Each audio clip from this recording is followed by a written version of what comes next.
Hello, friends. Welcome back to the commentary desk. My name is Bart. His name is Brandon. It's game number 2 in the Spicy Waffles versus the Night's Watch here in the Smite Pro League Spring Split. Relegations, week number 1, game number 3. Nope. Game number 2 from Europe, game number 3 overall. Game number Set 3. Set 3, game 2. Set 3, game 2. Turn up. Night's Watch take a pretty convincing victory in game 1, but I mean, as we've seen so far in game 2, from every other set, the team that lost started to make the comeback. Yeah, this is where we saw it. Yeah. Bodied Dignitas. Resist didn't wind up winning the game, but they got close. They did, yeah. Resist showed some of their gumption in game number 2. Game number 4 as well, I believe. Oh no, number 3 out of them also was fairly close. But 2 was the one where, by all rights, they should and could have won it, but it got taken away by the boys of Cognitive Gaming. Here, it's going to be the question of, can the Night's Watch keep it going? Or can the Spicy Waffles kind of gather it all back together and push forward in a consolidated force and take game number 2 and some momentum back from the men of the Night's Watch? P's and B's. The P's and B's, take it away. So, I'm a little confused still. I mean, I talked about it earlier. I still don't see why Bobat is on Hunter and Bushy's in the jungle. Bushy, you're right, yeah. And well, in game number 1, it was not too terribly satisfying. But here, the Night's Watch have 4 Spicy Waffles into a first position Alquang ban. So I guess it was worth it at the end of the day. We said, is it going to be high enough value out of that first pick position to really warrant, you know, picking it there? It sure was. And it sure was. It went, what, like 8 or 9-0? It was bajillion and 1. Yeah, something like that. Bologna's going to get banned away from the first slot as well. Very strange to see people throwing away the Bologna pick. I mean, that was almost a guaranteed ban coming out from Red. Athena, once again, makes it through picks and bans as Serket and Sylvanas get taken out. I assume this will be an Athena pick, although we just saw Bushy play it, and it wasn't very underwhelming. successful. But Flurry Q, maybe a little bit better. I think they were trying, in the last game it seemed a little bit like Spicy Waffles were reaching a little bit for some counter pick kind of opportunities, getting that Hercules Athena, but usually you'll see that Guardian played in the jungle or the off roll to kind of force the hand of the other team, but Geb's still available in the pool. It was not really very effective, honestly. I mean, they just gave Moex a stronger Guardian, right? I mean, that's what just happened. But for Bushy to basically play a god that's very similar to Athena, semi-global presence, right? Decent AoE damage around him and a little bit of poke as well. Has that, you know, taunt, very similar to Tectonic Rift, so he's not really switching up the playstyle too much. We're going to see Ra locked in. Now, this is most likely going to be for the mid, although we know that Game Hunter does like Ra as well. Yeah, he does, but we haven't seen many mages in the soul lane. But I guess if you are going to draft one, it's good to have the Thor on your side, as well as a Xbalanque, a couple of globals to help kind of support you getting out of them sticky situations. Do you find it strange that Ninja Bobat locks in Xbalanque as he did last game? When last game he picked the football skin when his name is Ninja Bobat. Right. Maybe he doesn't have gems. I mean, like... What is the Challengers team? They yeah, that's all they get is gems. Yeah, they got mad gems. Gem boys. It's a ninja skin. I know. Come on, Bobat, maybe please. he identifies more with the footballer than the ninja. Maybe we don't know what ninja means in other languages, aside from Japanese.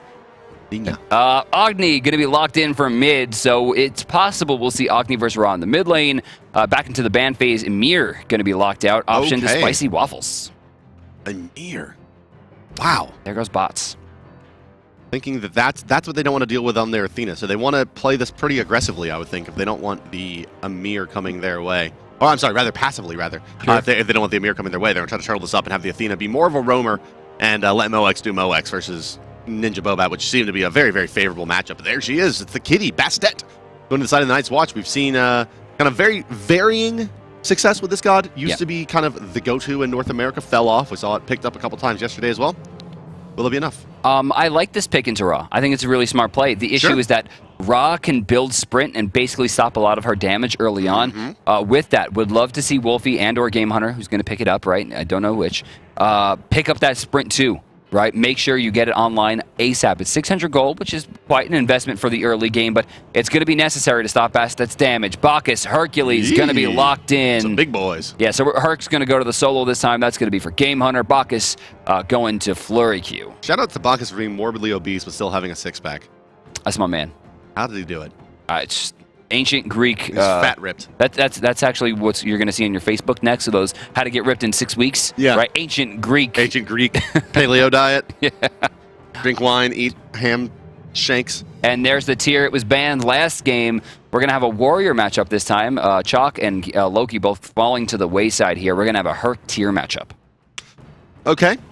Fair enough. Well, it could still be that Ra. It could be Hercules. In the mid lane. You all right? Yeah. How's that novel you've been working on? It's getting better. We'll be jumping into the game in just a second here.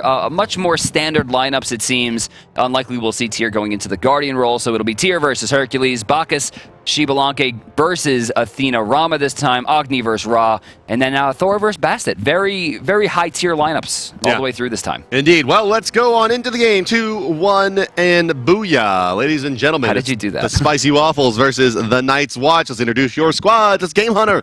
Playing for the Spicy Waffles, who are the blue team in the bottom side of the minimap on the left side of your spectator UI. He will be the Hercules in this contest in the solo lane. The Bushi will be the jungler as Thor.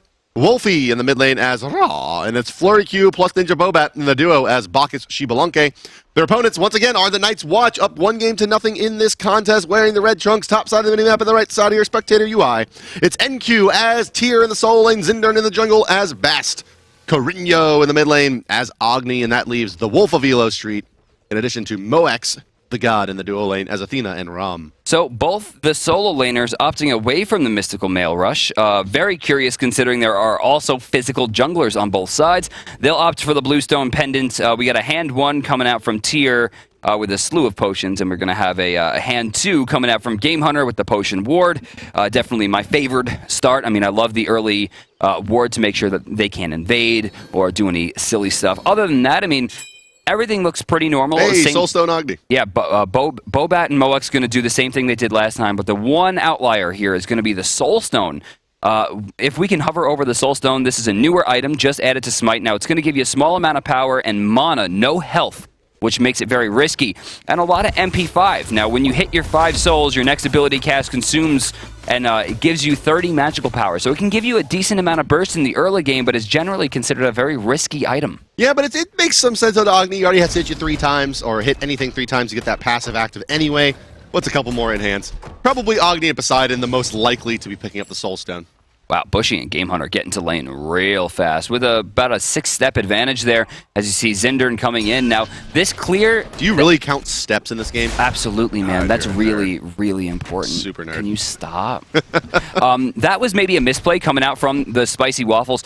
Game Hunter should have actually used the 2 immediately before the Berserker Barrage so that all 6 would have taken that damage. Thor going to be early on the rotation, but a little bit behind in experience. Bucci takes a full volley, making his way into the mid lane a little bit early on that rotation. They hadn't quite got aggro, but they're going to try to make the aggressive play up to the left side, going for these back camps now, expecting the red to be down, and you can see the left side is fully engaged, no backup coming, and almost no mana remaining on the side of the Night's Watch duo. They're going to get this without even using Hand of the Gods. That's how late the rotation was from Bastet. Zindern, what you up to, buddy? I mean, Zindern really should have just juked down to the bottom and taken those back camps himself. He had 19 seconds before his Hand of the Gods. If he played that correctly, he could have taken both back camps right there by just utilizing his damage for the first one, and then Hand of the Gods would have been up for the second, but he's choosing neither, and now he's gesturing towards left to go for the steal. Wolfie and Bushy, though, not going to let this happen for free. Yeah, trying to draw even as Zindern here, but he's going to be forced, to go use his hog. That was not a good idea. And they just overcommitted because they don't know that Bastet goes backwards? I do, yeah, maybe they didn't know where he jumped from. Yeah, Zindern taking some damage here. I don't think Bushy has the movement speed. Oh, no. Yeah, he doesn't have it. Does he not have a point in Tectonic Rift either? It doesn't look like it. Yeah, he must not. Otherwise, we would have seen it, right? But, I mean, what would he have put in? Can we hover on Thor real quick? Yeah, okay, it's 202. That's very, very, very strange. Yeah, Perhaps awkward. a fat finger? Maybe, or maybe just, thinking he was going to be more farm-oriented, but they just give it back to Zindern. He may have actually leveled up to take that back camp, right, going for the max DPS. It's possible. Something like that. Was he 4 at No, that he point? was 3 then, so it took it coming back to the lane, just thinking they were going to farm more. I have no analysis for this. Yeah, without the stun, it makes a lot more sense why they couldn't kill Zindern there. With that, Game Hunter actually at level 4 does okay, here we go. opt for the heal. And right there, did you notice the Game Hunter stepped off to the side? Yeah. Fearless was up. He's like, there's no reason for me to take this extra damage. And, oh, look, Tyr heal as he's back to, it was a Chronos rewind that he just did. Yeah, that's like, right. I didn't go into the tower. Yeah, Tyr heal had all of its scaling removed at one point, and since then has been considerably buffed in a couple of different ways. The amount of healing that he went up modestly. But in addition to that, the way that he gets the healing, it's no longer split evenly between all 3 targets hit. He gets much more of a single target. So Altogether, the god enjoying a little bit of a renaissance here in the last couple of months. Where 3v2, okay, Mjolnir's has been used. He had a beads early on, though, yeah, that he's actually used. So 180-second cooldown for Bushy now. It was probably better than having to use the ultimate, though, right? I mean, yeah. Is he going to be put into a spot where he's going to need to beads again in the next 3 minutes versus is he going to have gank potential? I mean, it seems to me that Bushy, especially with the fact that he's all damage at this point, considering he doesn't have Tectonic Rift, that he should be trying to make the play into Moex. Who are you looking for, though? Moex here? I mean, he's such a slippery target. Oh, underneath the tower, they're going to make a dive, and Bushy's actually going to find that kill. Bacchus went deep there, and they get Carino. To answer your question, Agni. Yeah, thank you. You're welcome. Agni was a target, and that's kind of, but to go to that idea, though, Bushy, not a lot of easy targets here. Ram, very slippery, Agni, very slippery, and Tyr is Tyr. So as a min-max fanboy, I am so in love right now with the fact that Bushy was able to get that back camp, because now he's going to rotate over to right. He's going to get another back camp, and then the speed's going to be coming up as well. Uh-oh, this could be a kill. In the sky. Clear One, vision. Bobat. Two. Oh! Just aced. Bobat, sit down. Maybe back to the jungle. That's probably the worst feeling in Smite is you have to be hit by all 3 shots to die, and you fight someone like Moex, and those were bullseyes. Maybe a little indication of the readiness of Ninja Bobat in this role. You know, you think most of the hunters seem to kind of know where those blind spots are on the map. Oh, look at this. NQ, look at the heal, though. Yeah, he's no just problem. like, hey, nice boulder, bro, and how's your mana doing? You going to try to combo me again? But you saw in that last engagement, right, that Bobat didn't look like he knew exactly where he wanted to be to kind of lose the LOS. Here comes a driving strike from Game Hunter. He's fighting basically everybody, but the Fearless taking him back out. Game Hunter's going to hog away the kitties. He's alive. Lived through that? Oh my god. I mean, this is why Game Hunter won launch tournament, right? Good I mean, God you Almighty. can't kill the guy. In the last game, right, he was low-key getting rushed down by 4 or 5 people at a time he was getting out of fights, turning around and killing 2. I mean, that is the God Hunter. How did he live there? So a lot used. Hand of the gods, right? I mean, yeah, stops the cats. He hogs the cats, but maybe more importantly, the Athena ultimate and the Bastet ultimate used there. A couple of very high-potency, gank-oriented ults used to no avail. And, well, on the other side, the Thor did have a lot of success out of his first ultimate. It's one apiece, however, in the kill category, guys, as we are dead even in gold and experience. 5.5 minutes into this one. Yeah, very, very impressive. The issue is that we're going to have Moex with a kind of a small advantage, right? You're looking at individual advantages. Zinder going to be behind on Bastet by a very small amount, considering, though, I mean, that's a lot of gold, actually. Oh, my God, that's a lot of gold. I didn't think it was going to be that big of a disparity. It's almost Thor to Bastet? It's like 400 gold? But it's going the other way in the duo lane here, where it's Ram 400 gold ahead of Xbalanque. Which could be much worse. Yeah, ultimately probably way more dangerous. Bastet and Thor are both going to fall off around the 25-30 minute mark, where that's where Ram really comes online. Xbalanque, however, also pretty solid late game powerhouse. 6 minutes in, mid-camp's resetting left side here. Looks like it's going to be very aggressively pursued by the NightsWatch. Bacchus comes in, knock up, no hog, but uses Intoxicate. Gonna find a burp as well out onto Carino, and here goes Thor into the sky. Hey, Carino could be in some trouble Wolfie, here. though. Wolfie rushed the stroke, and they just got baited. But Wolfie threw out that raw ultimate before the ultimate came down from Bushy. They could have easily set up that kill. However, he goes a little early. Itchy trigger finger, and they end up not converting. And with that, it looks like the boys of the Nightwatch going to get both right there. So still 1-1, but the gold much closer than it was. No kills found, despite a slew of ultimates used. In fact, there's only like one ultimate left right now on the Spicy Waffles, and that's going to be the solo lane, who didn't even rotate. Yeah, a little bit of miscoordination there out of the Spicy Waffles, you could see. But the NightsWatch, they aren't in control of this one as they have been in game number 1. It's looking like a much more competitive contest here. NQ going around, clearing up the wave here. Game Hunter going to throw out the driving strike. Classic plays. Just going to get another tower shot out of that one, actually. So beautiful well played, play. Game Hunter. He's good at this game. Right there is what we were talking about. That's the tier buff, yeah. Now, the heal heals you 4 times over three targets, I'm pretty sure, right? You get healed twice for the first, and then 2 remaining times for, I think, the equal of like 420 total. No, that's the max. So Gold Fury potentially going to be our next contention point at 7.5 minutes. 9 minutes is about where we saw it started up last time in the last game between these two. Roughly the same farm points, where Moex is sitting at his stacked up Devourer's Gloves 31, but this time keeping much closer pace is Ninja Bobat with his Heartseeker. 1 Sentry Ward, going to find 2 regular wards. Decent amount of gold earned back here as we have a timeout coming from the NightsWatch. Should only be a second here as they're going to, I guess, discuss some strategies and get right back into it. The NightsWatch visual never ends. As you hear. Yeah. What was that noise? That was Xbalanque's ultimate. That was Kevin not muting his sound on the replay computer a bit. I heard Xbalanque ultimate and the poison darts. Yeah, so yeah. Xbalanque is going in. Sounds like Bobat's going to try to make some plays here. Oh, indeed! Hey, the plays are attempted to be made. Here comes Bushy, but off the mark with his Thor ultimate. 2 again, going to hit. Not going to find the third. Not going to find the third. Doesn't have his dash available, but it didn't matter. No. Ooh, are they going to rush this? Ability to really clean anything up. Bastet on the flank. Wolfie. Agni here as well. Carino, he may have to dash to get into the position for this bomb. Let's see as the right side gank comes in. It's Zinder, and there's a dash from Carino. The bombs come out, but already out of the mess is Bushy, and no one finds anything on this left side, but the Gold Fury may be coming our way. You know, that was the small misplay coming out right there from Wolf Velo Street. Had he saved the taunt for the activation of Mjolnirs, he could have stopped the teleport, and it might have resulted in a kill. Yeah, with that, yeah, with that. Bushy, though, look at this in the back line. Backside, he's going to find just the one tap on the Moex. Double tap could have potentially made this a very tricky situation, but he should still be enough to force the reset. Zinder, he's going to get sniped out, and down you go. Flurry Q is going to fall as well, though. It's a 1-for-1 trade. Kitties for the tank, but that does mean that the Spicy Waffles don't really have any opportunity to go back in here. Oh, the pluck is so good into the boulder. Wolfie getting credit for that one as well. A double kill in as many minutes. Now as Moex is in some trouble on the backside, Bushy running him down. Mjolnir's attunement not going to be back up in time, and here, Moex is so brave. He has no mana. There's nothing for them to do. Moex going to help NQ find that kill, and they turn this around to somehow a 3-for-3 overall across 9 minutes.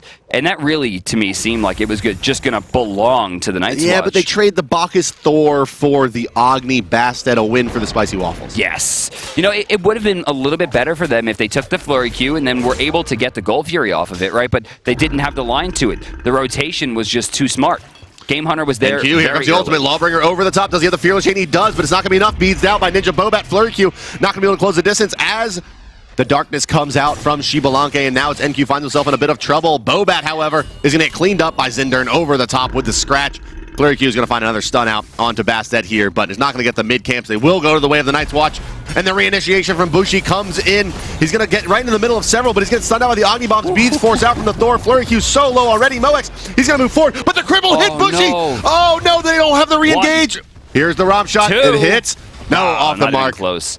And Moex unable to secure that kill. Not much more happening on that one besides a kill into Ninja Bobat. Gold Fury on its way. How long do we have until Game Hunter's ultimate? Remember, he did use the boulder early on until little avail. Actually, the kill's still going to Wolfie, but it looks like they can't do it. Game Hunter's presence is more than enough. And yeah, the boulder does wind up coming up there as well. So they do have enough pressure here. Oh, that's a good Agni bomb. Does he chooses Wolfie, though? Right into the path of flames! Oh, gross. That is some SPL combos right there. And somehow Moex finds Bushy as well in that fight. He got blown up by the Agni bomb trying to stand in that raw heal. Very, very low, no beads available. And the Hunter just moves forward and finds a clean pick. Game Hunter going to try to pressure this one out. They give him so much respect. Bacchus trying to make his way on the other side. It's the double stun coming out from Game Hunter, but he's going to stun out himself. NQ does not have another Fearless Chain. He does, but he goes on a Flurry Q. Moex once again standing his ground. The man is crazy. No mana and only a scratch of health to speak of. Boulder over the top. We'll clean him up. Game Hunter's had enough. Wolf Illustrate quite low as well. Wait, they're running away. And they're going to force the reset with just one Viva Pinata. They're going to run. They think Game Hunter is hanging around. Oh, this is the caster curse right here. It's so hard to watch something like that. They had a 100% guaranteed Gold Fury, and they don't take it because they think Game Hunter's rushing in. That is just like the Omega Aura. It's you're so good of a player that you're backing, and they think that in a 4v1 scenario that you are going to kill all of them. That's right. Wow. Well, he does have the Mystical Mail as well. But he's also level 11. Yeah, sure. He unlikely kills all of them, but he could have been quite the pain. Importantly, though, for the Night's Watch is Carino leading all players in terms of XP gain, and Agni very, very good at that. And once again, we're going to see this kind of, it's a 50% gamble probably where we see it happen, but Agni with the blink becoming more and more popular here. We see it, like I said, about 50% of the time, we'll see Agni pick up a blink in that second active spot. I love combat blink. I love it on mages. I think it kind of has replaced Aegis for that go-to in Season 2, although so far it looks like we're going to lack Heavenly Agility on this team, which is going to hurt them, especially compared to the Heavenly Agility that is already active on Ra. Right, yeah, the bonus healing. Will we see him go for that kind of lobster-esque build that we saw out of the last land where cooldown boots into healing? Yeah, they missed their dashes. Both of them just like right past each other. I love it. Yeah, it looks like is that going to be a Toth coming out from the Ra? It's still pretty early. Yeah, I would say. No, Asclepius is a different tree. It doesn't start here. That's Soul Reaver Thoth. Right, but he could reach back. Did you notice the teamwork right there? They put the Sentry Ward down. 3 auto attacks takes it down. 1 from each of them. Lightning fast. They take it down. It's the time of 1 shot, and then by himself, Zinder answers back. That's right. All of the fancy execution in the world doesn't stop you from just letting Bastet kill your wards. Mid camps on the left side have respawned here, and it looks like this one's going to go to the Night's Watch. Floriq in a lot of trouble here.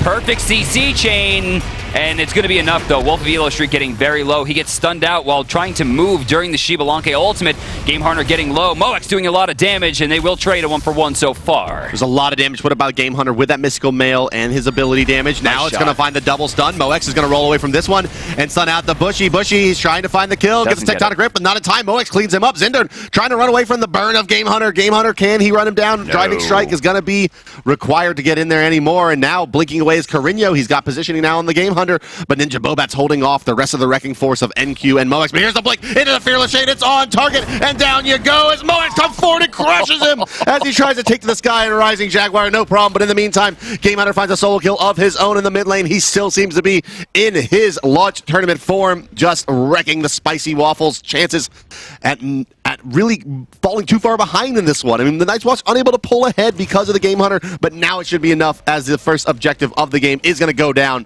The Gold Fury started by Moex, and really no options here for Game Hunter or Floriq. Floriq can try his best here, but there's really no line for him to get in.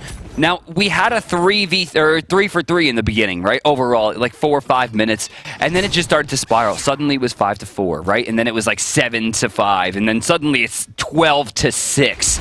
With a Gold Fury, Night's Watch take the first real lead of the game to the tune of about 3,200 gold, and you see the levels getting bigger as well. Game Hunter starting to fall behind, about a level. Bushy level 11 right now compared to the 13 on Zinder. Mid lane, Carino still level ahead as well. Wolf of Elo Street with 2 levels. The duo lane really falling behind, though.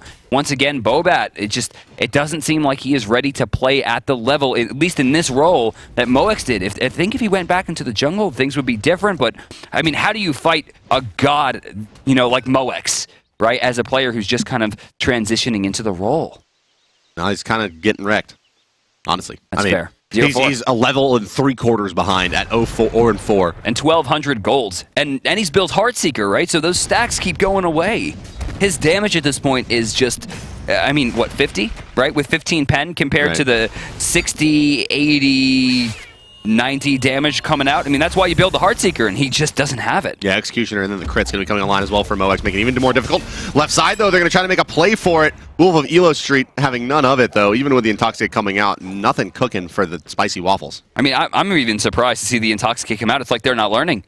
Right, they're just getting pressured in the same way over and over, and even utilizing their ultimates there, or rather just one of the two, they're still kind of going even in these trades, and they got to remember, Moex is going to be able to heal for much more. They're going to use the Athena ultimate here to secure the camp. Wow. Bobat's going to get taunted right back into it, even with the ultimate active. Moex is going to get CC'd down, take to the sky. Oh, nearly going to fall. It's going to take one more in hand. He's going to hit Bobat a couple times. Going to hit one onto Bushi. Does he have the dodge roll? He does indeed. Are you kidding me? The owner's attunement out, but the cat scratch does him in. Zinder gets credit for that one. Wow. Moex, I mean, this is what I'm talking about. There's no stopping the guy. He was one hit away from death, and when he lands, his team, right? For the one time that Moex might be in trouble, his team was ready and just covering every option. He actually rolling Assault away in between the two and still find safety. I mean, that is absolutely gorgeous. Moex is going to be able to go back, get all of his health back, and they find another kill off of what seemed like a guaranteed win there for Spicy Waffles. As we talked about it in game number 1, Xbalanque very, very reliant on getting those early game kills, get his passive stacked up. He does get bonus power for every kill he gets. Hasn't found one yet in 17 minutes into this contest. Does not spell good tidings for the Spicy Waffles. Night's Watch is going to continue to pull ahead more and more and more, and Rama, with his very effective double steroid kit, is going to be further ahead than Xbalanque will be. And look at the Night's Watch builds. Check this out. Divine Ruin's already on Agni. Oh, yeah. Right? Love it. And then they have a creeping, or now creepier curse coming out. This is going to be a weakening. They have a ton of healing reduction, and that's what you want to see. They have healing on Ninja Bobat, right, with the Aussie. They're going to have a ton of healing with Raw Solar Blessing. There's Mitigate Wounds on Hercules. There's a lot of healing on that team, and they're ready to counter it. This is what you want to see coming out from an SPL level team, and right now it seems like TheNightsWatch is just edging out the Spicy Waffles by that much. Yeah, I will say though that Soulstone start onto Agni probably left something to be desired, right? He probably wouldn't have had those earlier deaths with a little bit of extra HP. That 100 extra health is no joke. That's the 3 auto attacks in the early game. So it's a really big deal. All right, so we're going to get Zinder in a little bit of trouble, but beautiful combo from Carino and NQ. Game Hunter very low here, and he's going to get taken down. Lawbringer will find no targets, but they've already gotten the most important one here. The level 16 Game Hunter will take a trip back to the base. Bushi. Is he? His beads forced out again here, but he's going to try to stay in the fight. Why would you run back in, buddy? Moex is in the sky. Is he going to snipe him out? He got him. He will indeed. Oh, and then he hit 2 with the final shot. Yeah, he hit 2 with the final shot. His player damage has got. Let's look at the player damage overall here. It's got to be. Wow! Look at Game Mystical Hunter. Mail. Mystical Mail. Fake damage. It's what it does. Fake damage, Brandon. It's what it does. Yeah, 13,500. It's definitely ineffective. It's a lot of that damage is getting sent into tier, and he's healing it back up. 10.6k onto Bastet. Moex actually much further down than I would have expected in this contest. That last set of ultimates, very, very good. Bobat going to get cleaned up once again. The snipe on target hitting 2, but it's not going to be enough to dissuade the boys of the TheNightsWatch from taking this tier 1 tower, and away they go with a tower under their belt and a 10-kill lead moving into the 19th minute. I think we're going to see a very different end this time, because last time we saw the Titan go down, this is looking like F6 territory. F6, boys? This is looking like Surrender territory. I mean, they're really going to be fighting an uphill battle here, and the odds of them winning, even at this stage, are getting very, very slim. Their control is just nil at this point, and their comp isn't as strong, right? You have your Herc, who's great. You have your Xbalanque, who's great, and your Thor, who's great, but they're all behind at this point. Tier's endgame going to be just as potent as Hercules is at this stage, right? Maybe even a little bit more, considering the build. Mystical Mail, not super effective in the endgame compared to Runeforge Hammer. The cost effectiveness can allow him to get just a few more items online and fast. Thor not doing nearly as much damage, 3 levels behind against the Bastet, and then Xbalanque 3 levels behind Moex's Rama, right? And that's not a sentence you ever want to hear when you're fighting against Moex. Yeah, and it's tier with it's not the most greedy build you could possibly go for, but it's pretty greedy. Very Power lacking boots, in Runeforge, defense. Jotuns, right? I mean, it's lean if nothing else. The Runeforge is the only defensive item there. Next up, I assume we're going to see the Spirit Robe going to max out the CDR, give him more protections and the extra defenses coming out. And we still have an open slot here. Remember, Moex hasn't even hit the gas pedal yet. He doesn't even have Sprint online, and when that goes online, things are going to change even more. Yeah, that's maybe to the credit of the TheNightsWatch for protecting him so that he doesn't have to buy that item just yet, allowing him to cut gold and build right into that crit. So they spent a lot of cooldowns there on the blue side just to do some damage into Wolf, and it's really not going to be that much. Zinder moving forward, throwing out some scratchies. Same thing, not a lot of damage into Flurry Q. Bushy going to the top here, looking for a big stun. He's going to try to combo into Wolf, and they're going to get a kill there. That's a good kill as Gold Fury is in contest right now, but Bacchus quite low as well. Ram has taken to the sky. He's going to clean that one up. Now he's going to go for the Bushi. No, going to miss that second shot. Likely not enough to kill, but it would have been pretty damn close. And now forced off of the mark are the Spicy Waffles. Game Hunter going to try to do what he can, but he gets picked up by the Fearless Chain. Moex is going to clean him up as well. Looked like he activated his Beads 3 there to get his cooldowns back as well. There was actually a small misplay from Game Hunter there, is that he activates Mitigate Wounds and then immediately Driving Strikes. Remember, it's going to heal you back based on the damage that you take. If he had waited 3 seconds before doing the Driving Strike, the heal would have just skyrocketed and would have kept him alive a little bit longer. So Game Hunter, and maybe a moment of over-passionate decision-making and a little bit of panic, finds himself with not enough healing. He's going to get picked up, and what is now the second Gold Fury of the game going to be taken by the TheNightsWatch. And that's going to be a 7,000 gold lead and a 14,500 experience lead. 19-7 here. 21.5 minutes into this one, leading still 1-0 in this best-of-5 contest. The TheNightsWatch is in control of the Spicy Waffles again in game number 2. And unlike what we saw yesterday, where game 2 was where the team from behind seemed to have their resurgence, here it's all TheNightsWatch again. Spicy Waffles had a few moments of shining glory on the back of Game Hunter this go-round, but not enough to keep them competitive with the TheNightsWatch through the 22-minute mark. You know, the 4 biggest names in the game, NQ, Game Hunter, Bobat, and Moex, right? You look at these 4 players as the ones to watch because these are the guys we've seen in the lands overall, right? Well, Bobat and Carino used to play, and NQ used to all play for that same squad. That's true. That's true, but I mean, you look at Bobat here versus Moex. Moex has a huge advantage. I mean, you want to argue that Game Hunter's on the level of NQ, but the stats so far have not provided that same story. I mean, both games, NQ has had a much larger effect. Blinking forward with the Athena ultimate is NQ putting the damage down on the Bushy. Bushy is dead, and his beads used as well. Carino in a bit of trouble as Game Hunter comes rocketing through, but he's not going to get too much accomplished. They're going to give it a movement speed buff to the Wolf of Elo shirt as well. That's hell. That's actual hell. Right? I mean, you really don't want to see Athena being quicker. I mean, it's just not. The last thing you want is fast Athena on the other squad. And she already has Teleria boots, right? I mean, she's going to be burning. She's speedy. So with that, they take another huge win there, and they're going to keep using this Fire Giant, blink it in. That's the quickness right there. He was able to close that distance lightning fast, and that's going to force out Beads usage right there. That's Beads from Xbalanque. That's a 150-second cooldown now, or 130 as it is. That they're going to have to wait that one out. So they're pushing into the Tier 2 here. This is a guaranteed 1,500 gold, and a little bit more pressure into the base. We're going to have a 5v5 here as the respawns come through. He chooses NQ. Yeah, NQ, well, we mentioned, he's not the tankiest target possible. There's the Xbalanque ultimate. They're going to try the Thor ultimate as well here. No. Bush. He decided better that one. Hello? Yeah. Can you hear me? Is this thing on? Yeah. Diving in, or rather getting pulled in. Double driving strike. Beautiful. Belly flop as well. Wow, Flurry's going to find a big kill. And we're going to see them try to go for this one. Zindern, though, unstoppable. Going to find his 7th kill this game. And the Phoenix goes down. Game Hunter finds himself alone here versus 4. That may be game. They should probably just end this one. We're going to see if they're going to be able to break the base here. They're going to move in towards the Titan. Wasn't he just dead? I feel like NQ was at like 30% health. I heard tier heals. So it's going to be the Titan attempt here now. As it's going lower and lower and lower. 50%, but maybe pushed off the mark here. No, it looks like this one is going to be going as well to the TheNightsWatch. Bacchus going to do what he can, continuing to try to hold them off. Oh, wait, we got a snipe coming comes out. It kills Bastet. Trying to take down the Titan now. It's just Moex remaining. I don't know if they're going to be able to secure it here. No, he tries to take this guy down. He goes to a triple for Wolfie. Well, sometimes you bite off more than you can chew, Brandon. Yeah, a little bit. They didn't even second guess it. They went all in. And they don't get it, right? But, I mean, they used the Fire Giant effectively, right? They got the Phoenix down. Granted, I think the issue is that there are still 4 towers and 2 Phoenixes on the map. Yeah, I think I would have probably tried to kill some of these towers. I probably would have went for the Titan. I mean, I was calling for it, but in retrospect now, I would have gone for the towers. Yeah, I mean, you could have just burned down the left side towers, possibly even gotten a Phoenix with how much time they had left. But, I mean, I like the call, right? Because the risk is they throw some golden experience their way and they lose the remainder of the Fire Giant buff. Right? They don't lose any towers off of it. The reward, though, was we win the damn game, right? So we can talk quickly about one of the changes that are coming into the next patch where the maximum bounty that you can get from a kill is being increased from 500 to 750. Would have factored in pretty heavily here for Wolfie, where he picked up a triple kill from a few level 20 targets that were on big killing streaks, especially Moex.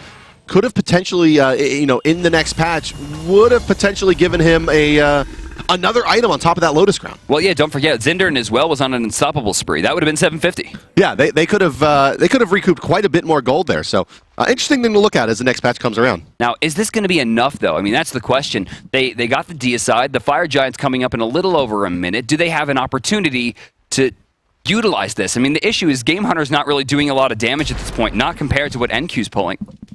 And then you have Bushy is not doing anything compared to Zindern at this stage. Oh yeah, no, he's had basically no impact compared to what the Bastet's had. Teleport coming out, is that Game Hunter? I mean, is he? Yeah, driving strike's going to be used, not going to hit. Fearless, same thing, and he's down. Wow. Yeah, Pinata comes out, but it's not enough. Moex gets credit for that one as well as he continues to rack up those fantasy stats. 9, 2, and 11 is Moex. He does have his sprint 3 now. Now, you could talk about how the fact that they lost Hercules but still have Bacchus, but Bacchus is not half the front line, right, as Hercules was. And with that, Hercules being down, I don't see them getting through this one. We get a double tap. It's not much damage. We'll see the shield wall in the background. And look at NQ just diving all the way. Jesus, going for it. It's going to take about 40% of his health there. Force the Lawbringer out, but they're pushing inside. They have an opportunity to end again, this time with 3 more objectives down. And they're going to go for it. Should be quite a bit easier, yeah. Titan still fairly low, now into the 10% mark. This is going to be it. The TheNightsWatch will take game number 2 as well. Now, Game Hunter teleports in to fight 2 or 3 and gets picked off. Now, if he was there at the Phoenix, did they have the opportunity? Maybe they hold him out. I don't know. We saw it work last time, right? It was a just crazy initiation from the Bacchus on top of the driving strike. Caught 3 in the Intoxicate knockup combo, and they were able to hold him out. Didn't lose their Titan, but maybe it was more about the 6 structures remaining than it was the Titan swinging for a bajillion damage, right? Yeah, could be that. So First Blood is ready. Let's take a look at how the game started off here. We're going to run this into Bushy. Now, it started off great for the Spicy Waffles, We even talked about this. He messed up his early leveling, at least from what we saw. Yeah. And we're like, who is he going to go for? He used his beads, and Agni got rushed down. The Soul Stone really hurting him there. By all rights, that should have been a first blood on the Bastet earlier on, when Zinder jumped in and was caught in one of the easier angles to block him off with that Tectonic Rift, and was unable to do it because of the skill, the way that he skilled, as you mentioned, a little bit unorthodox, going for those 2-0-2 build. Nothing cooking there, unfortunately. But that does take us into game number 3 here, and it's a must-win situation for the Spicy Waffles if they want to keep their hopes alive of making it into the Pro League. You know, it's crazy because we expected this to be like one of the most competitive games. We looked at Resist yesterday, who didn't even earn that spot. They were given that spot after the Nomads couldn't find their roster in time, to go up against COG, who were taking games off of SPL level teams. Like, they were taking games off of player, I think, like Denial, right? Yeah. Like, that's incredible. And then they were almost dropping games to Resist. And then you see the Poppies, who came out of absolutely nowhere, who are an entirely regional team, by the way. I think they're all from Spanish. Spain. Yeah. And 4 of them being from Madrid. They put this roster together, and they're not only taking games, but they're like making mincemeat out of Dignitas in certain situations. Yeah, it's surprising that those bottom seed versus top seed matchups seem to be so far more competitive than this middle seed matchup here. And for this, it's just been the TheNightsWatch defending the realms of men easily. Well, guys, it does take us into game number 3. Enjoy the highlight reel. We'll be back with all the action to see if the TheNightsWatch can close it out in 3 straight, or if it will be the Spicy Waffles taking it to 4 games. Guys, take it away with the replay reel.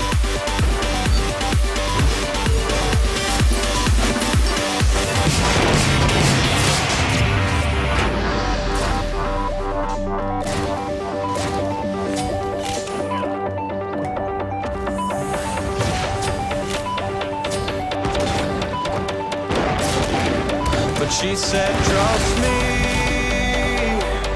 these are the stories we will tell. As I stood frozen, infinite, I almost fell. But I got a feeling and my heart starts beating, a sudden rush of feeling alive. This is freedom and I won't change, I won't phase out. I know.